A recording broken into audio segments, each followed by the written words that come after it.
Hello, and welcome for this week's episode of Viking.TV at home in.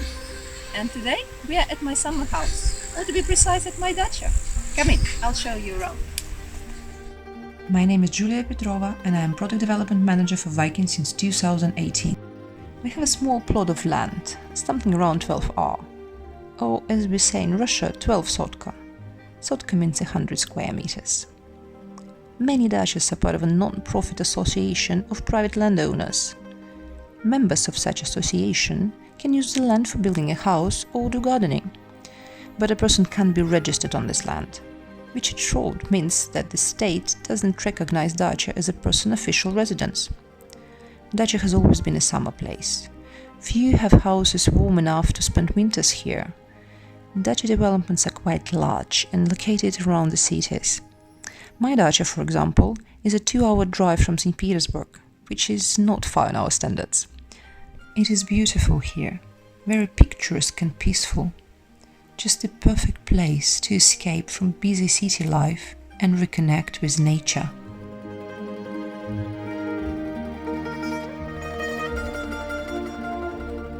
It is so nice to walk around here, take lengthy walks and breathe in fresh sweet air, perfumed by numerous flowers and plants.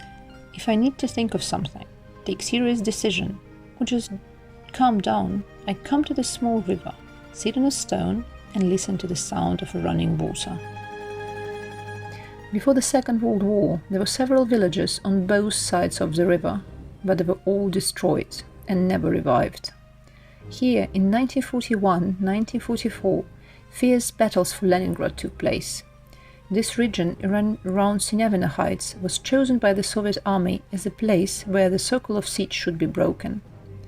Up till now, volunteers come here during summertime and form research teams. Due to their selfless actions, lots of soldiers who were considered lost were finally found and properly buried. Sometimes we just jump in a car and explore around. This is a memorial built by such research teams. Many families come here to pay tribute to the perished soldiers.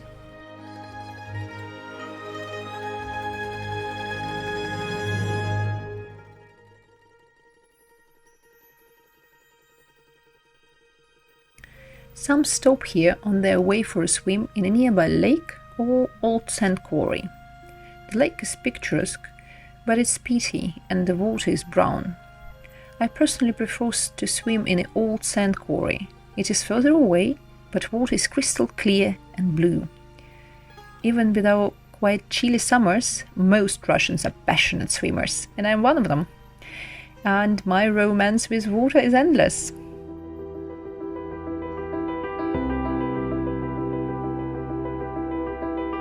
First dachas appeared in Russia in the 18th century, when Peter the Great decided to keep his associates close to the capital at all times. So he started to present them with the land, which was plentiful around St. Petersburg. Present as davat, dать in Russian. That is how the term dacha was created. But that dachas has nothing similar to the present-day dachas. They were more of a summer palace and a farm next to them. By the mid-19th century, dachas became enormously popular with nobility and aristocracy. It was quite a social phenomenon when the whole families were leaving towns, mainly St. Petersburg and Moscow, for their dachas, where they stayed from May till the late autumn. Most popular places for summer dachas at that time were areas around Peterhov, Tsar's village, Pavlovsk and later Gatchina. These are the places where Russian emperors had their summer residence, and of course all the court was moving to the countryside. These summer migrations are described by many Russian men of letters, including Dostoevsky, for example in his novel Idiot. Dachas became smaller. It was already not a palace, but more of a cottage, but still very comfortable. By the end of the 19th century, artists and writers became very fond of dachas as well. Dachas again was shrink in size, but they kept the same concept of summer home with relaxed atmosphere, and it still was a place to escape the capitals and enjoy easy living and reconnect with nature. When Soviets came to power, all property was nationalized. Dachas were given by state only to the higher members of the Communist Party and for the long-term use. Later, Society of Men of Letters had their own dachas, which were distributed among its members, but all plots of lands were in the same place, and we ended up with dacha development where all tenants were writers. Factory and plants had their own dachas, and the workers could rent these dachas for the season. Those houses were tiny and lacked comfort. Later in time, when factories and plants distributed its dachas to the workers, they followed the principle of guild, when once co-workers became dacha's neighbors. And today, still many dacha developments hold factory names they used to belong to. In the 60s of the 20th century, Nikita Khrushchev has started a real boom for dachas. Small plot of lands, no more than 6 ar in size, were given to people, and in large numbers. But at that time, dacha was less of a place to rest, it was a source of food.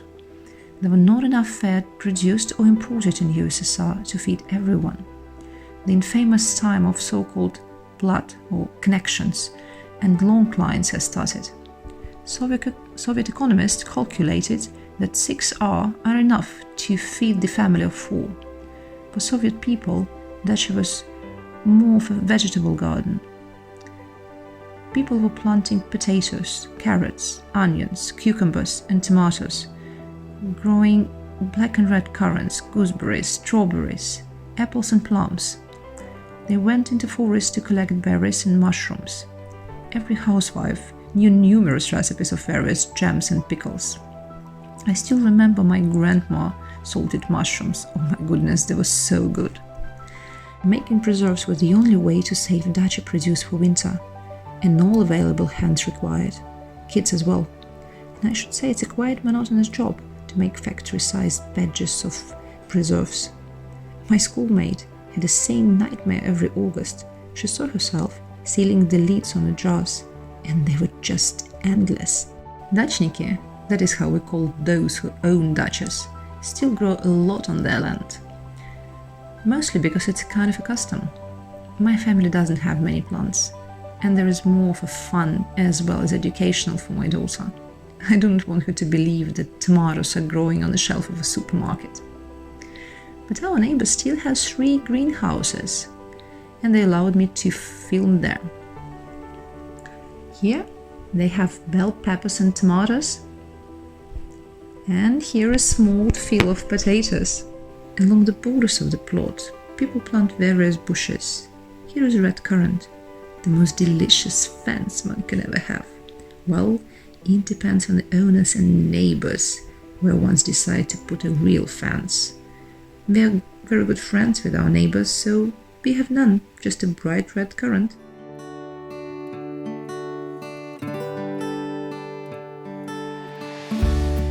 So my family doesn't spend much time on gardening. Most of our dacha is green grass and flowers.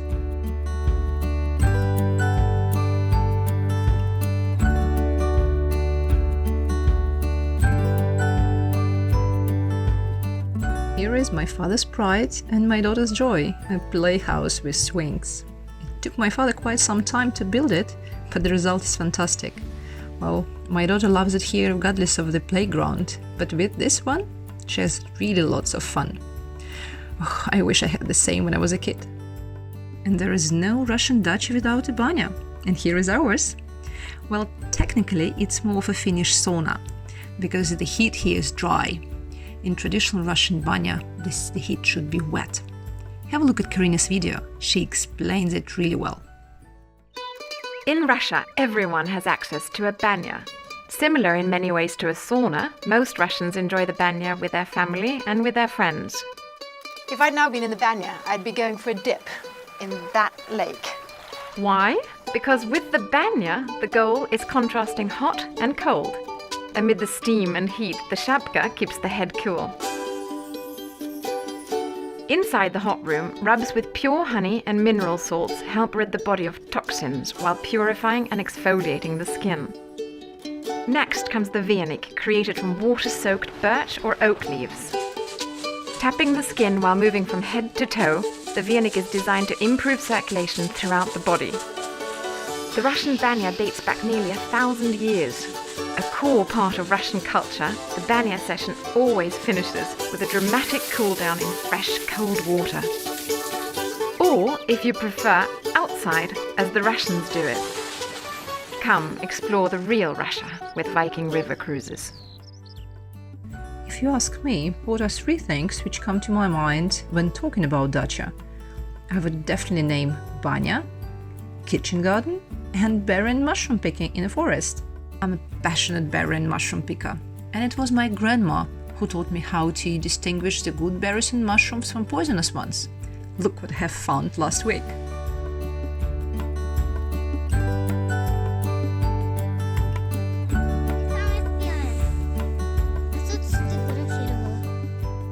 And these are wild strawberries, my daughter's favorite. Вкусно?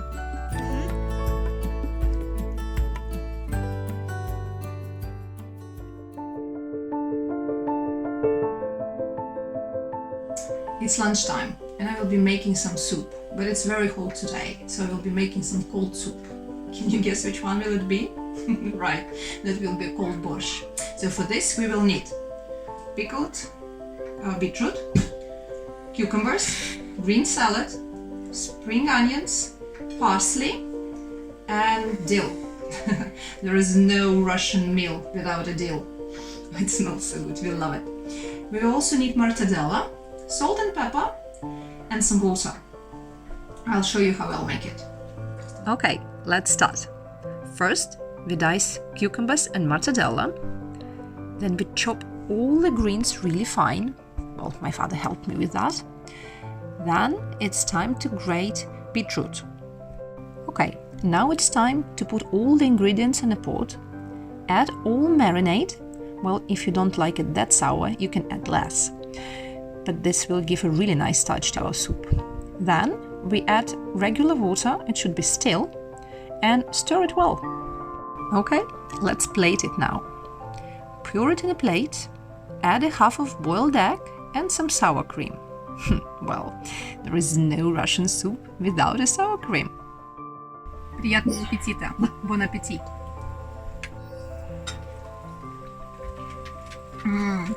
Delicious. And now it is time for the dessert, and it will be ice cream. Russians love our ice cream. We can even have them in winter. Тебе вкусно? It's got delicious. Delicious. Служит для растопки. Горит очень замечательно. В древности Here, around St. Petersburg, the weather is not always good and warm as today. And Dachniki use stoves to warm up their houses. My father will show you how to use one. First, take virista, birch bark. It is much better than regular paper because it sets quicker and emits much more heat. He also puts small wood chips among large logs to help the fire burning. Well, it is very cozy, I should say, and kind of meditative to listen to the cracks of burning wood and observe the fire burning.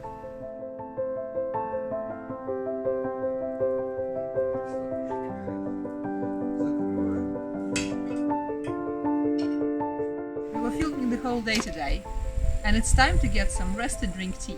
Let's pick up some cones. Я все собрала.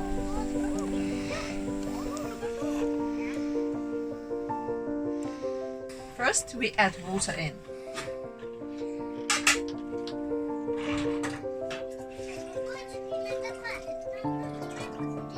Cover it up. And now I will need the help of my father. And here is our samovar master. He will light up the fire with a birch bark, same as he did with the stove, put some small wood chips, and then in the end he puts up a chimney. Here we go. In some minutes our water will be boiling. ждем, пока разгорится. Пошло. You must be wondering why we were picking up some pine tree cones. Well, we will add them in through the chimney, and that will make the heat stronger.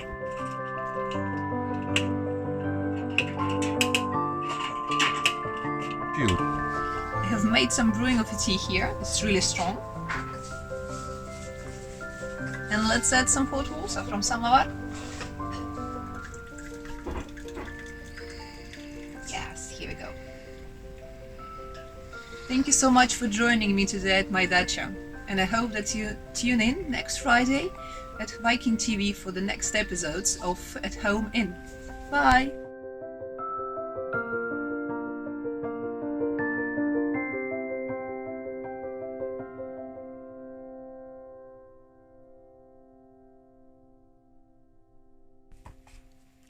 Hello, and thank you for watching my episode on Viking.TV.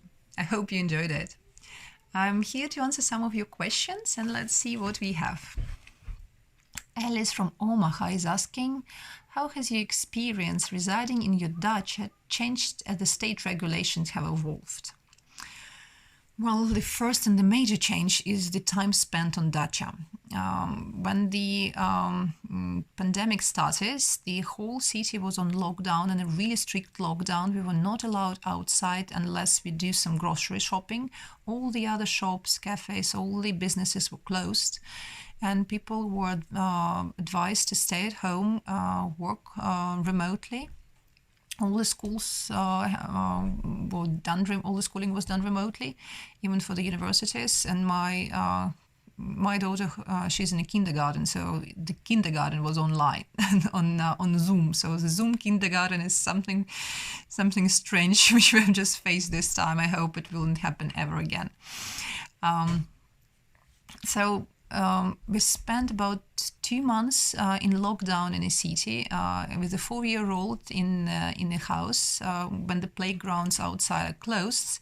That was kind of a nightmare, truly saying. And so when the weather changed a bit for warm, it was the 1st of May, we picked up our things and we moved to dacha, and it was a complete difference. Fresh air, walking around, it was so much nicer. So I felt free again, and well, I should say after this pandemic I truly appreciate just walking around, enjoying fresh air and being outside. So the first and the main change which I have here is just freedom to walk around and the time spent here on dacha. So usually I just come here for a weekend or no longer than 2 weeks. So right now it's nearly 3 months, and it's great. I really like it here now. And Andre from Baltimore, what do you raise during the growing seasons? Well, Audrey, not much. We are not growing anything really, so it's just a bit of a dill, a bit of a green salad, and some peas and potatoes, but really tiny batches. We don't do much. It's mainly just educational for my daughter and just a bit of fun, nothing more than that. My neighbors, they do tomatoes, they do cucumbers, bell peppers, lots of potatoes, green onions, beetroots, everything you can think about in this area. Let's see, what else do we have? It's Alice from Reddington is asking, have you or your family ever relied on your garden to subsidize your food or groceries? Well, we got our dacha in 1993, and we built a house here in 1997. So these 4 years we were just considering whether we want to or we do not want to build a bigger house, or what we do with this. And that was the time when there was not that big problems with the food. So in 1993, yes, there was some, but luckily we were living in St. Petersburg, and we didn't have that much of a problem. There were lines, but still we could get our food in a shop. We didn't have to grow it. Okay, next, Scott from Snowville. What is your family favorite recipe using ingredients from your dacha's garden? Well, my favorite ingredient is just to pick up berries and put them straight in my mouth. That's just my favorite recipe. We don't grow that much to do something out of it, to do any pickles or to do any preserves. But my grandma used to do that, but not with our garden, because we didn't have much of a garden even that time. My grandma loved mushroom picking and going into the forest to pick up some wild strawberries. Which is my daughter's favorite at the moment, the wild strawberries. I still love doing mushroom picking. So together with my grandma, we were going in the forest, picking up some mushrooms, and she was salting them or pickling them. And well, salted mushrooms are my favorite still. But truly, I don't remember much of a recipe. I should find it somewhere and try to do it. Okay. It's making my mouth watering. Okay, next one. Ramsey from Salt Lake City. Do most of your neighbors live in their dacha year-round? If not, what area will they return to after their stay? Well, most of the dacha are just around the big cities, so everybody living in the city will get the dacha most likely around the city. There is no reason to go anywhere else and just to move to the other region.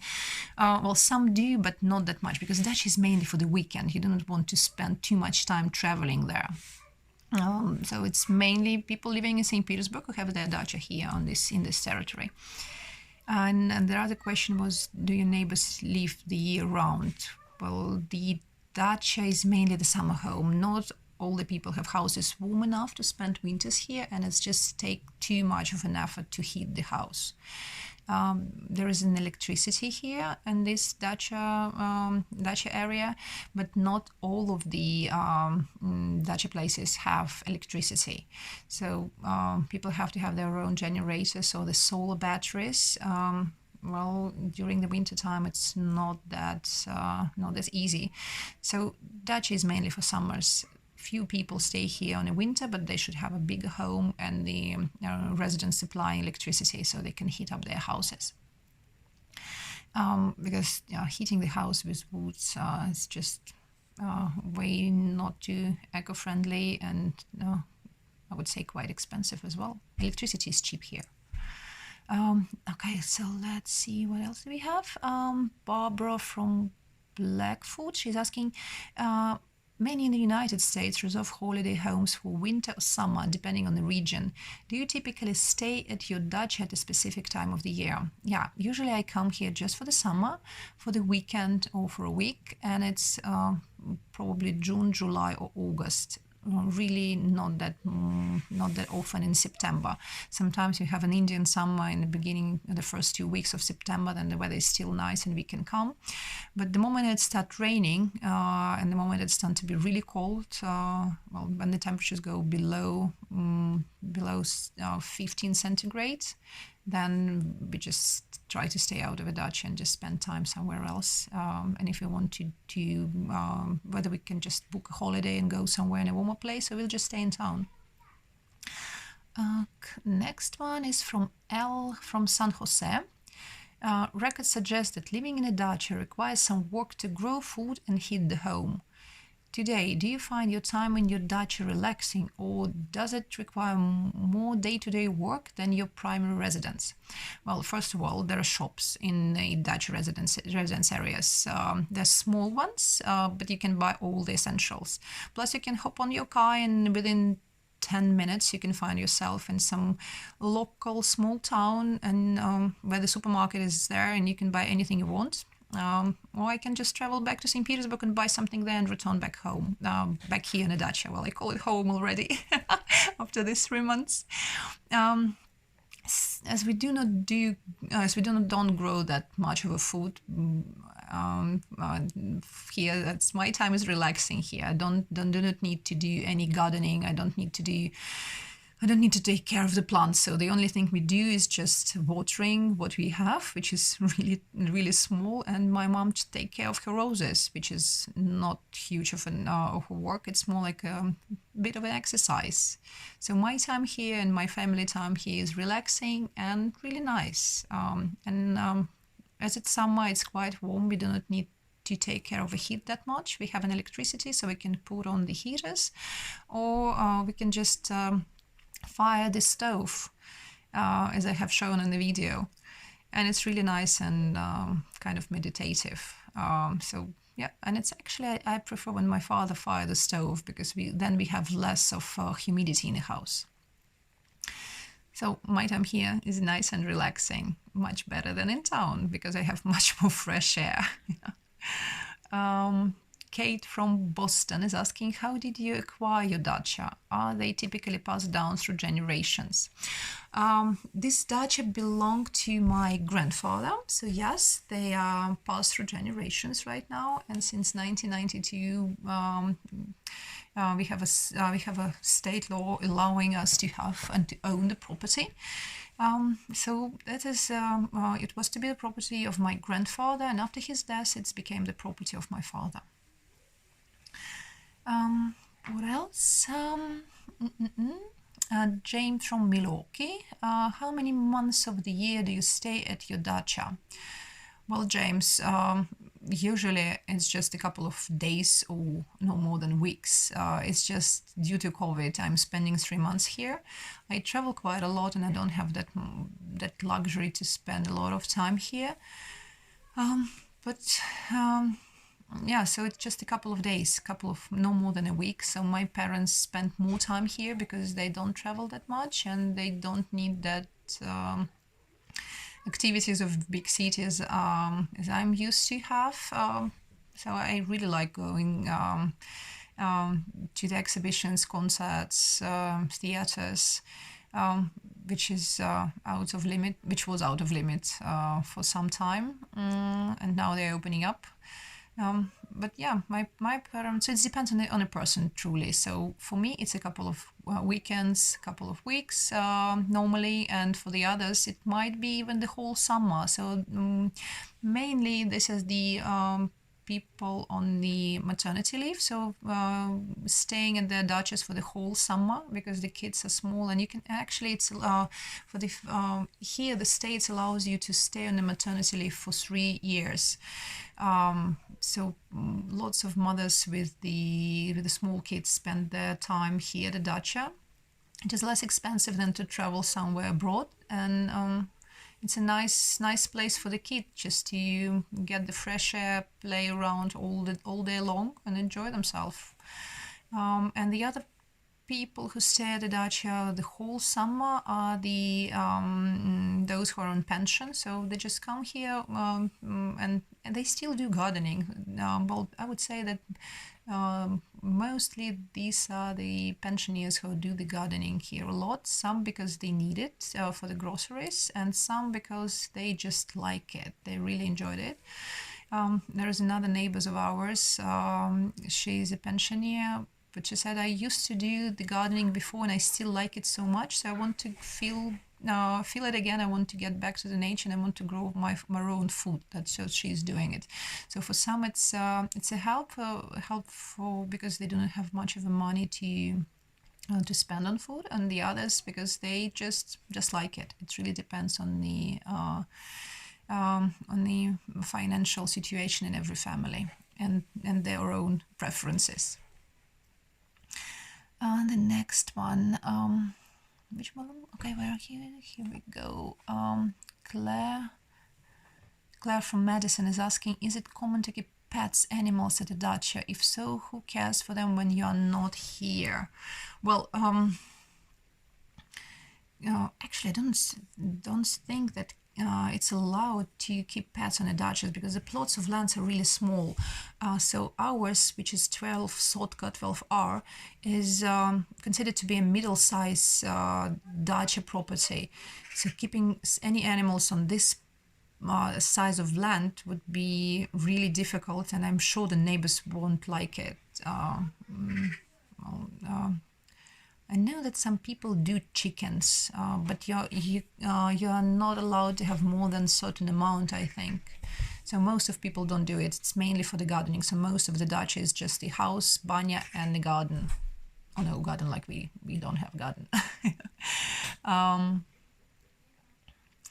James from Milwaukee. How many months of the year do you stay in your dacha? I think I have read this one. Sorry, this was still, I need to update it. Carrie from Richmond. Are the amenities in a dacha different from, say, an apartment in a city? Do you still have running water, etc. Okay, Carrie, this is strongly depend on the location of the dacha. So our dacha has the electricity supply, but it came to us just 10 years ago. So we own dacha since 1993, but only for 10 years we have electricity. So this whole settlement was not electrified.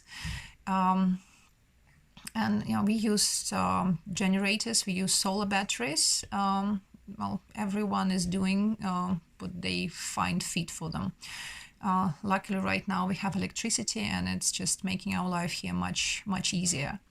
Regarding the running water, so there are wells on every street of the dacha. There are streets, so we call them lines. So on every line there is a kind of a well, water supply, but it's for the common use. We have our own well on our plot of land, and the pump. So we pump water in the house, and we have a running water, but not every dacha has this. So it's again depending on the family and what they can afford. Okay, next, Deborah from Madison. Is owning a dacha in Russia come with a social status of any sort? It used to be so during the Soviet time. Right now it's not. Having a dacha is just one of the things which some families do, some not.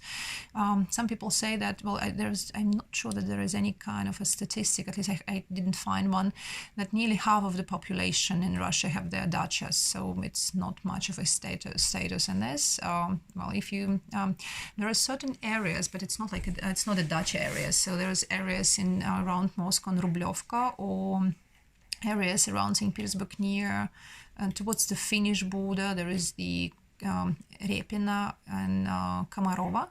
They have some dacha areas, but also this is a place for the new developments. Some people just have huge plots of land, and they build their cottages there. It's more like a proper out of town home. So it's a big house, it's a big plot of land, and that is the kind of a social status indicator. So the really rich people build their houses there.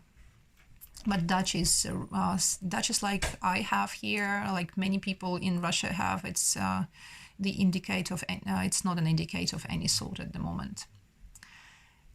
Next one is from Jean, and Jean is from LA. She's asking, do you typically rent out your dacha when you're not staying there?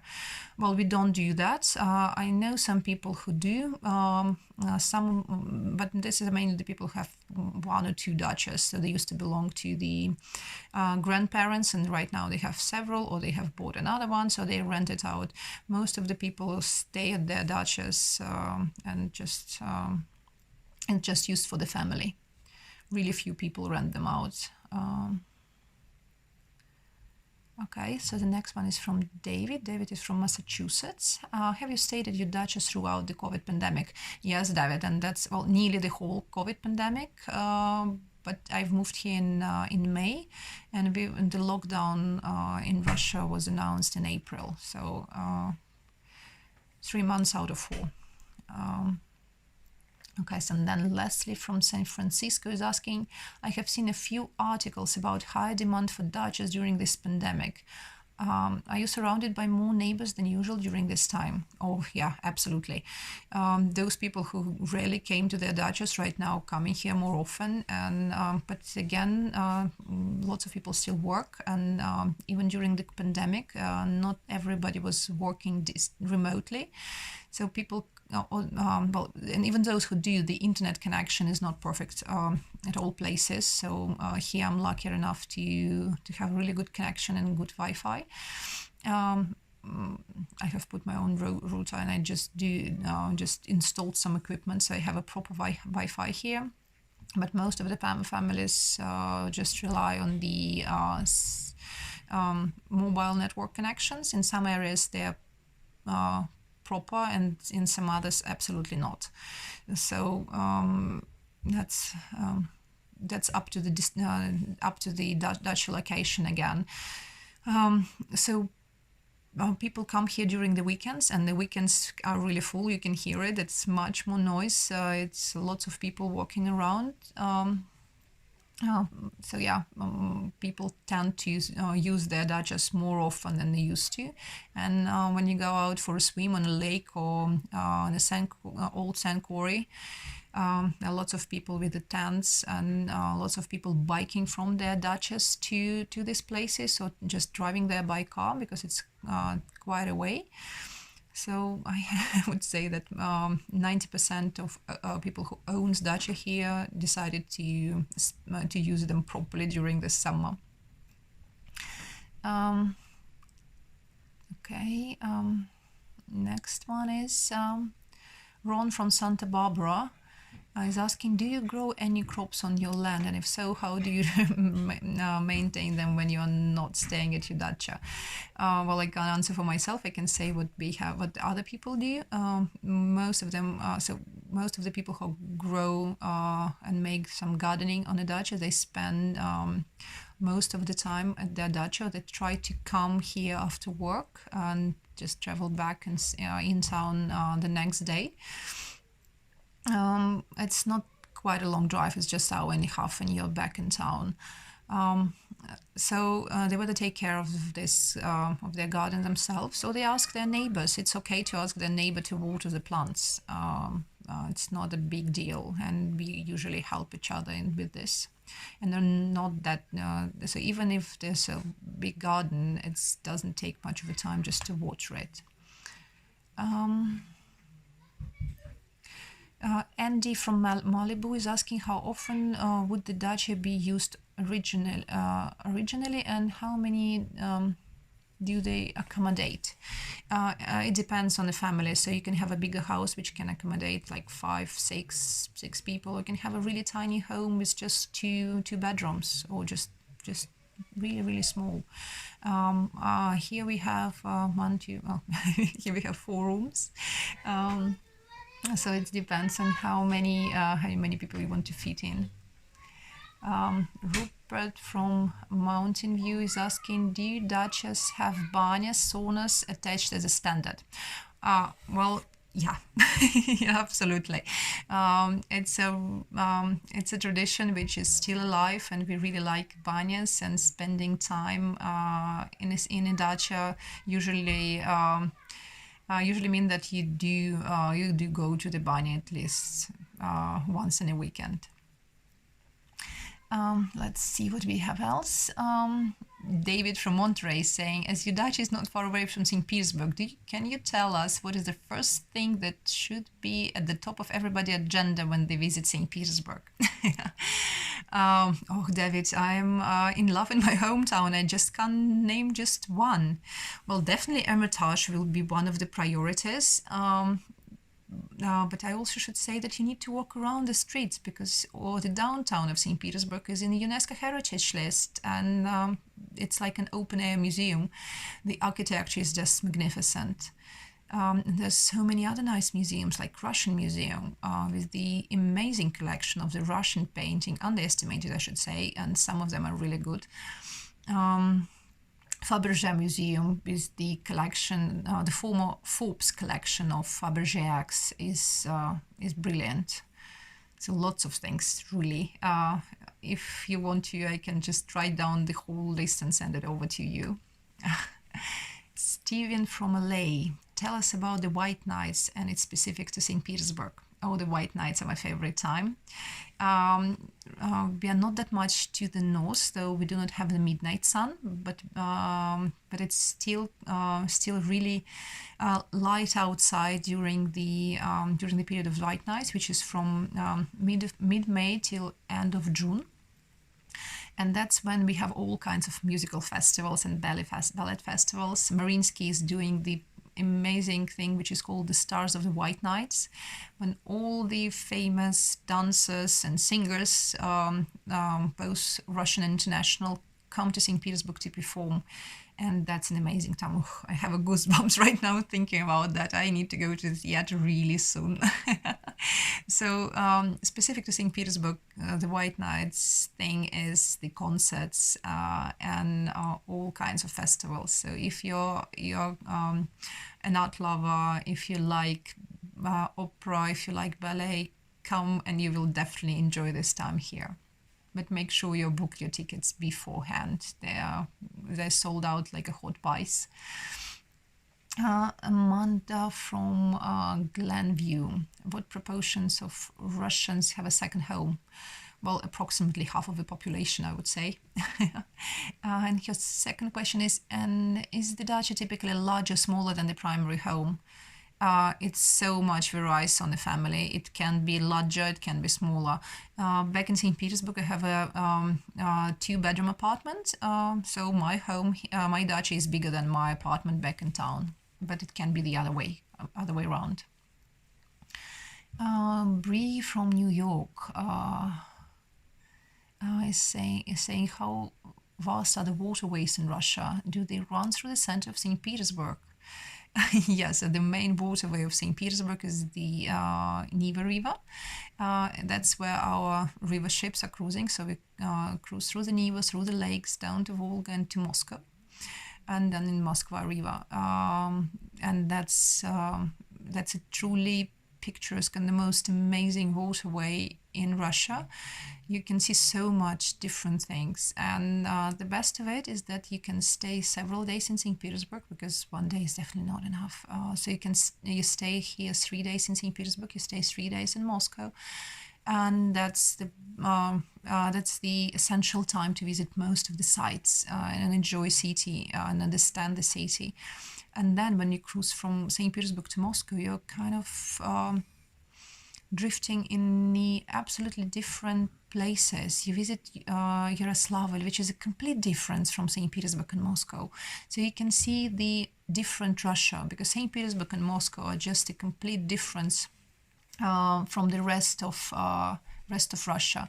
And doing the waterways during the river cruise from St. Petersburg to Moscow, you can see some of the real Russia. And the other part of the question was, are the waterways comparable to Venice and St. Petersburg? Well, in St. Petersburg there are lots of rivers, and when the city was constructed, Peter I wanted to make the canals. He wanted to the city look more like Amsterdam. Right now, well, not all of his plans was fulfilled, but St. Petersburg is proudly known as the Venice of the North.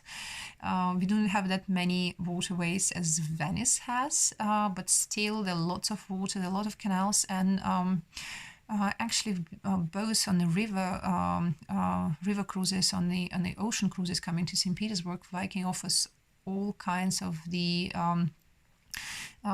canal cruising, and that's an amazing thing. If you come to St. Petersburg, I suggest that after doing the museums, after walking along the streets, take a ride on the boats and enjoy the beauty of the rivers, because most of the facades they were built facing the rivers, and from the river you can see them the best. Okay, what else do we have? Let's take the last one. Mark from Philadelphia is asking what the food like is in St. Petersburg and what's the vodka look like. Well, the food in St. Petersburg is amazing. St. Petersburg is considered to be the foodie capital of Russia. We actually compete with Moscow with a number of really high-end restaurants, and restaurants with the auto cuisine. It's delicious. It's authentic, and at the same time, it's high-end. It's really great. You just need to try it. There are places like Coco restaurant, which is one of the top on the list. There are smaller places. My favorite is the Duo Gastrobar. This is it's called Duo because it was created by two chefs. One of them is my favorite, Blinov. He's really good, and so the food is delicious. And there are lots kind of varieties. You don't need to do just the Russian or European. You can do Asia as well. Well, my favorite duo has the Duo Asia. Oh, the bao there is just amazing, and poke. Oh goodness, I need to eat after that. And about your vodka question, I don't drink that much of that, even if I'm Russian. So it's a common concept, which is not that much of a true. But if you have a really good vodka, and you need to drink it without any water, without any ice. You just need to put the bottle in the freezer for some time, which will make your vodka a bit more dense. So it will not be like a running water. It will be more like a gelish thing. So you put it in, and you also need to freeze your glasses. So you freeze your glass, you freeze your bottle, and then you pour in the vodka in the frozen glass, and you drink it in one shot. And also you need to have a proper snack after it, zakuska. So something pickled or something savory, like pastries with meat, best to go with that. Or some pickled cucumbers. Or some fish, salted fish also works really well. So yeah. You can enjoy many ways of doing that. So just come to St. Petersburg, whether by our ocean or the river cruise, and just pop in one of the restaurants and have your vodka with this with the zakuska really properly done, and you will enjoy it. Thank you so much for your questions. Thank you so much for watching, and I hope you tune in for the next Friday on Viking TV. Bye. It was nice seeing you.